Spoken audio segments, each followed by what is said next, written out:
నేను మీ doctor Jyotsna, consultant gynaecologist, Medicure multi speciality hospital, Ongole. Hi అండి, నేను ఈరోజు ఒక టాపిక్ గురించి డిస్కస్ చేద్దాం అనుకుంటున్నాను. అది ఏంటంటే జెనైటివ్ యూరినరీ సిండ్రోమ్ ఆఫ్ మెనోపాజ్. ఇది కొత్తగా వినుంటారు. ఇది మొత్తం వర్డ్లో మీకు అర్థమై ఉంటుంది. మెనోపాజ్ ఒక్కటి డెఫినెట్గా అర్థమై ఉంటుంది. ఇప్పుడు ఆబ్వియస్ వర్డ్ అది.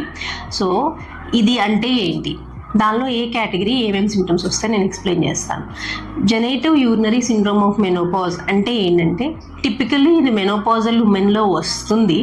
బట్ రీసెంట్గా చూసుకుంటే మన హీరోయిన్ ఈస్ట్రోజన్ అనే హార్మోన్ ఏదైతే ఉందో అది తొందరగా డిప్లీట్ అయిపోతుంది. కారణాలు ప్రిమచ్యూర్ ఓవేరియన్ ఫెయిల్యూర్ అయి ఉండొచ్చు, బికాజ్ రిపీటెడ్ ట్రీట్మెంట్స్ జరుగుతున్నాయి. సో దానివల్ల ప్రిమచ్యూర్ ఓవేరియన్ ఫెయిల్యూర్ ఒకటి కారణం అవ్వచ్చు. అండ్ ఎర్లీ మెనోపాజ్ వచ్చేస్తున్నారు.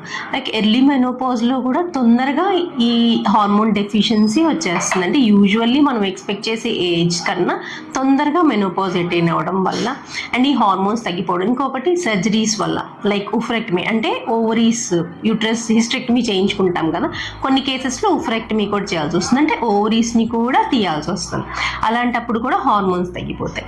సో ఇలాంటి సినారియోస్లో మనకేమవుతుందంటే, కామన్గా వచ్చే కంప్లైంట్స్ ఏంటంటే వెజనల్ డ్రైనెస్ ఒకటి వస్తుంది, అండ్ ఇచ్చింగ్ వస్తుంది.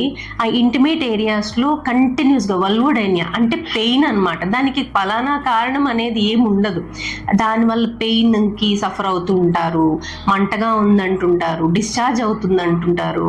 అది ఇన్ఫెక్షన్ వల్ల వచ్చే డిశ్చార్జ్ కాదు. ఈ ఏజింగ్ వల్ల లోపల జరిగే కొలాజన్ అండ్ ఎలాస్టిన్ అది లాస్ అవ్వడం వల్ల మన ఎలాస్టిసిటీ తగ్గి దానివల్ల కూడా అవుతుంటుంది. అండ్ ఇంకా పెయిన్ఫుల్ ఇంటర్కోర్స్ చెప్తుంటారు.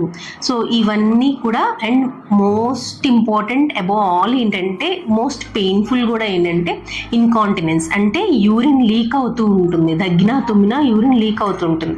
వీటిని అన్నిటినీ మనము ఈ జెనైటివ్ యూరినరీ సిండ్రోమ్ ఆఫ్ మెనోపాజ్ కింద కేటగరైజ్ చేస్తాం. అయితే దీన్ని డయాగ్నోస్ ఎట్లా చేయాలి, అండ్ ట్రీట్మెంట్ ఎలా చేసుకోవాలి అనేది మళ్ళీ నెక్స్ట్ సిరీస్లో చూద్దాము.